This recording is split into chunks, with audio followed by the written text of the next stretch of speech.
ایک کافرہ عورت کا میں واقعہ آپ لوگوں کو سناتا ہوں، پھر میں بات کو مکمل کروں گا۔ ایک عورت تھی جو 60s میں تھی، یعنی اس کی عمر تھی کوئی 65 سال، اچھی ایجڈ عورت ہو جاتی ہے۔ وہ ریٹائر ہوئی تو اس کو 4-5 لاکھ ڈالر پروویڈنٹ فنڈ ملا، بینیفٹس ملے جو ریٹائرمنٹ کے ہوتے ہیں، اور وہ اپنی ریٹائرمنٹ لائف گزار رہی تھی۔ بڑی گاڑی اس نے رکھی ہوئی تھی، 4 ویلر ڈرائیو۔ ایک دفعہ وہ سفر سے کہیں سے آ رہی تھی کہ اچانک اس کی گاڑی کا ٹائر پنکچر ہوا، تو اس کو گاڑی ایک طرف کو پل کرنی پڑی۔ اب وہ گاڑی سے باہر نکلی، اس نے دیکھا کہ ٹائر پنکچر ہو گیا ہے، تو ٹائر بدلنا پڑے گا، لیکن بڑی گاڑی کا ٹائر وزنی بھی ہوتا ہے اور اکیلے بندے کا اس کو ریپلیس کرنا مشکل بھی ہوتا ہے۔ پھر وہ تو عورت ذات تھی، عورت کمزور ہوتی ہے، نہیں کر سکتی، تو وہ کھڑی سڑک کے کنارے آنے والی گاڑیوں کو روک رہی تھی کہ کوئی بندہ رکے اور میری ہیلپ کر دے۔ اور چونکہ دن کا ٹائم تھا، سورج خوب گرمی برسا رہا تھا، لوگ مصروف تھے، تو آنے والی گاڑی تیز آ رہی تھی اور جا رہی تھی، کوئی رک نہیں رہا تھا۔ گڈ 1 آور اس عورت کو دھوپ کے اندر کھڑا ہونا پڑا۔ اب 1 گھنٹہ دھوپ میں کھڑا ہونے کی وجہ سے اس کو پسینہ بھی آیا ہوا، اور اس کی جلد جو تھی وہ ایسے سرخ ہو گئی جیسے جلد جل جاتی ہے گرمی کی وجہ سے۔ برا حال گرمی سے اس کا، اور کوئی اس کی مدد کے لیے رک نہیں رہا، تو پریشان بھی بڑی تھی۔ بڑی دیر کے بعد ایک لڑکا تھا جس کی عمر 30s میں تھی، یعنی 30-32 سال اس کی عمر تھی لڑکے کی۔ اس نے گاڑی کو روکا اور اس نے پوچھا کہ آپ نے مجھے کیوں روکا ہے؟ اس نے مجھے آپ کی ہیلپ چاہیے، آپ میرا ٹائر بدلوانے میں مدد کر دیں تو میں بھی چل پڑوں گی۔ لڑکے نے گاڑی روکی، باہر آیا، اس نے عورت کو دیکھا کہ بھئی اس کو اتنا پسینہ آیا ہوا ہے اور دھوپ میں کھڑے رہنے کی وجہ سے حالت اس کی بری ہوئی ہے، تو اس نے اس کو کہا کہ دیکھیں میری گاڑی کا اے سی چل رہا ہے، آپ گاڑی کی اگلی سیٹ پہ جا کر بیٹھ جائیں اے سی میں، آپ کو پسینہ بھی خشک ہو جائے گا اور آپ کو تھوڑا آرام بھی مل جائے گا، اور میں نوجوان ہوں، میں اکیلا یہ ٹائر چینج کر لیتا ہوں، میرے لیے کوئی مسئلہ نہیں۔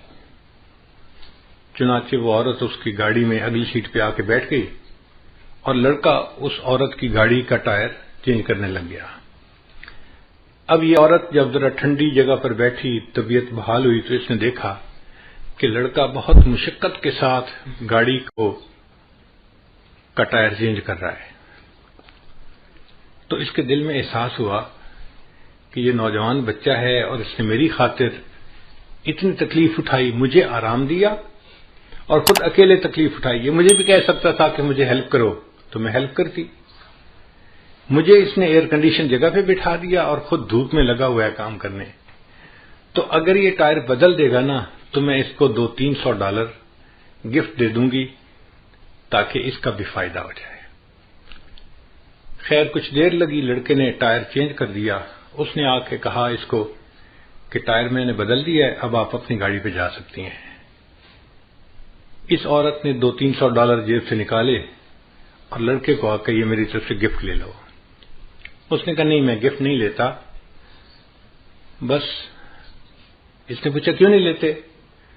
اس لڑکے نے آگے سے جواب دیا It is objective of my life to help others. It is objective of my life to help others. When I help someone, I feel happy. یہ جو مجھے خوشی ملتی ہے نا کسی کی مدد کر کے، بس میرا ریوارڈ یہی کافی ہے، مجھے آپ سے $200-300 نہیں چاہیے۔ اب وہ عورت اپنی گاڑی میں آئی اور چل پڑی، مگر اس کے ذہن میں یہی فکر گھوم رہا تھا It is objective of my life to help others. When I help someone, I feel happy. اور وہ سوچ رہی تھی کہ دنیا میں ایسے بھی انسان ہوتے ہیں کہ جو دوسروں کی ہیلپ کر کے خوش ہوتے ہیں۔ حیران ہو رہی تھی۔ اب گاڑی جب اس نے چلائی، تھوڑی دیر بعد اس کو فیل ہوا کہ مجھے تو بہت پیاس لگی ہوئی ہے اور بھوک بھی لگی ہوئی ہے۔ اس نے سوچا اچھا جو نیکسٹ ایگزٹ آئے گا نا تو میں اس پہ گاڑی کو باہر نکالوں گی موٹر وے سے، اور جو ریسٹورینٹ ملا اس پہ میں کھانا کھاؤں گی اور پھر سفر شروع کروں گی۔ چنانچہ نیکسٹ ایگزٹ پہ اس نے گاڑی باہر نکالی اور قریب میں کوئی ریسٹورینٹ تھا، وہاں اس نے گاڑی پارک کی اور جا کے کھانے کے لیے بیٹھ گئی۔ اس ہوٹل میں ایک ویٹریس تھی ریسٹورینٹ میں جو کھانا لاتی تھی۔ اس نے پوچھا کیا چاہیے، اس نے بتایا مجھے یہی چیز لا دو، تو وہ ویٹریس اس کے لیے کھانا لے کے آئی۔ جب اس نے اس کے آگے کھانا لگایا نا، اب اس دوران یہ عورت یہی بیٹھی سوچ رہی تھی کہ اس لڑکے نے کتنا اچھا جواب دیا، it is objective of my life to help others, when I help someone I feel happy. اس عورت نے، بوڑھی عورت نے دیکھا کہ وہ جو ویٹریس کھانا لے کے آئی ہے وہ ایک نوجوان اور پریگننٹ لڑکی ہے، اور اس کے جسم کو دیکھ کے پتہ چلتا ہے کہ اس کا پریگننسی کا کوئی 6واں مہینہ چل رہا ہوگا، یعنی کافی قریب وقت ہے ڈیلیوری کا۔ اب ایسے وقت میں تو عورت کو گھر پہ آرام کرنا چاہیے، مگر وہ ڈیوٹی کر رہی تھی، تو اس نے سوچا یہ غریب لڑکی ہوگی، اس لیے اس کو نوکری کرنی ہے تاکہ اپنے آپ کو سپورٹ کر سکے۔ تو اس نے اس سے ذرا بات پوچھی کہ تمہارا کیا حال ہے، تم کیا کرتی ہو؟ اس نے بتایا کہ میں شادی شدہ ہوں اور میں پریگننٹ ہوں اور میرا 7واں مہینہ لگا ہوا ہے اور 2 مہینے کے بعد ڈیلیوری ہے، مگر یہاں پہ جو ہاسپٹل ہے نا اچھا، وہ بہت مہنگا ہے، اور میں اور میرے ہسبینڈ ہم دونوں چاہتے ہیں کہ بچے کی ڈیلیوری وہاں پہ ہو، مگر اس کی فیس ہم نہیں دے سکتے۔ تو ہم میاں بیوی نے آپس میں مشورہ کیا، کچھ پیسے میرا ہسبینڈ جمع کرے گا اور کچھ پیسے میں جمع کروں گی، اور مل کے ہم اس فیس کو ادا کریں گے۔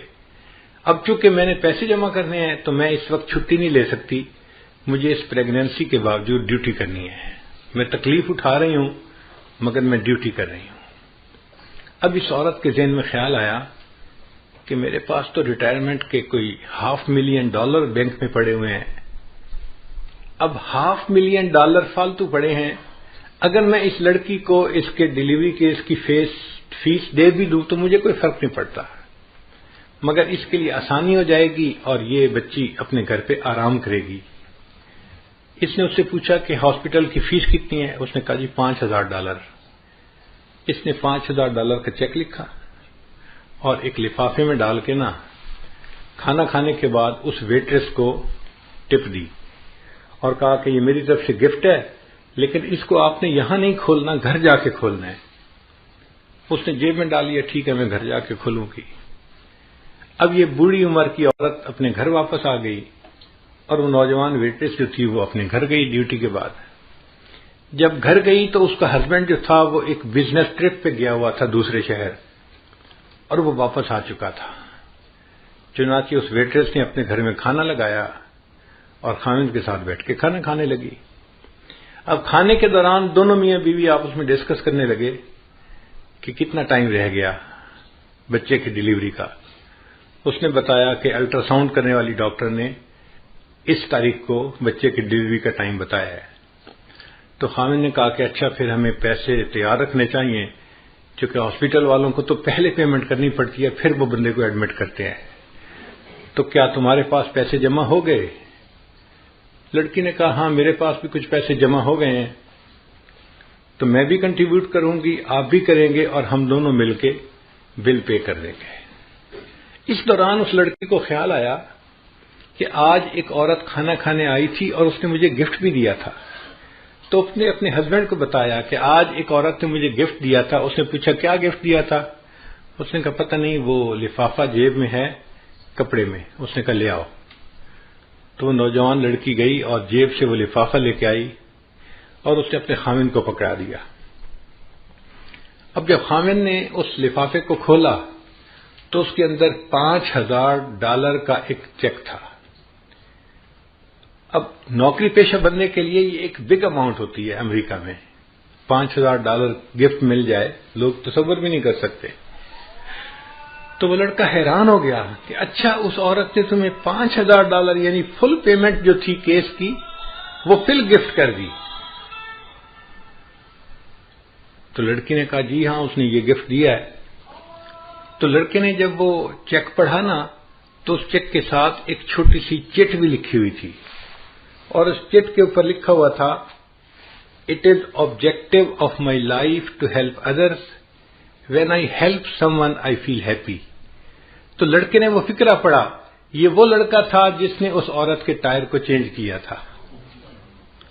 اس نے اس عورت کی ہیلپ کی تھی اللہ کی خاطر، اور اللہ نے اس عورت کے دل میں ڈالا، اس نے اس کی بیوی کو $5000 کا چیک دے کے اس کو ہیلپ کر دیا تھا.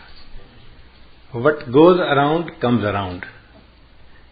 ہم دوسروں کے ساتھ خیر خواہی کریں گے تو اس کے بدلے اللہ ہمارے ساتھ خیر خواہی کا معاملہ فرمائیں گے. خیر خواہ بندے کے ساتھ ہمیشہ خیر خواہی ہوتی ہے، کیونکہ اللہ اس کے ساتھ خیر خواہی کرتا ہے، کوئی اس کی بدخواہی کر ہی نہیں سکتا. اس لیے ہم انکنڈیشنل خیر خواہی کریں دوسروں کے ساتھ. ہمیں اس میں یہ نہ توقع کہ جی وہ تو ہمارے ساتھ خیر خواہی نہیں کرتا، ہم کیوں کریں؟ بھئی وہ کرتا ہے یا نہیں کرتا، ہم تو کریں نا.